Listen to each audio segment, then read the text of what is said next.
Ambati రాంబాబుతో bonda Uma. Ambati Rambabu YCP నేత, bonda Uma Telugu Desam MLA. పైగా ఇప్పుడు కీలకమైనటువంటి వ్యక్తి బోండా ఉమ తెలుగుదేశంలో. మరి అలాంటి వ్యక్తి ముద్రగడ సంతాప సభలో మరి ఆయన పక్కన ఎందుకున్నాడు? ఇక్కడ విషయం ఏంటంటే సంతాప సభకు వెళ్ళడం తప్పు కాదు, కానీ పక్కన ఉన్నటువంటి వ్యక్తి విషయంలో తప్పు. ఇప్పుడు ఎందుకంటే అంబటి రాంబాబు ప్రతి విషయంలో రెచ్చిపోతున్నాడు. మొదటి నుంచి కూడా పార్టీ మీద రెచ్చిపోతున్నటువంటి వ్యక్తి.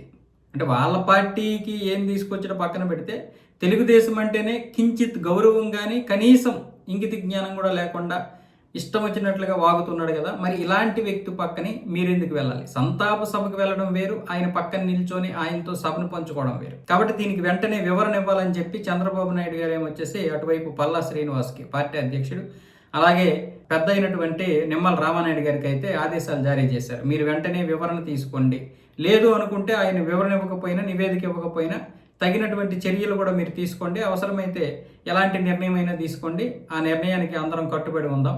ఎందుకంటే పార్టీకి నష్టం తెచ్చేటటువంటి ఎవరిని మనం ఉపేక్షించకూడదు. ఇప్పటి నుంచే మొగ్గలోనే తుంచేయాలి, లేదంటే మిగతా వారు కూడా ఇలాంటి తప్పులు చేసేటటువంటి అవకాశాలు ఉంటాయి. రాబోయేటటువంటి ఎన్నికలకి ఇప్పటి నుంచే ఇలాంటి వాటిని తుంచుకుంటూ పోవాలి అన్న విధంగా చంద్రబాబు నాయుడు గారు ఆదేశాలు ఇచ్చినట్లుగా పార్టీ వర్గాలు చెబుతున్నాయి.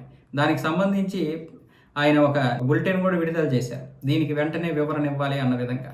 మరి ఏ నిర్ణయం తీసుకుంటారో తెలియదు, కానీ ఆయన చెప్పినటువంటి దాని ప్రకారం అయితే ఖచ్చితంగా ఒకవేళ ఆయన్ని పార్టీకి దూరంగా ఉంచాలనేది సంచలనమైనటువంటి నిర్ణయమే అవుతుంది.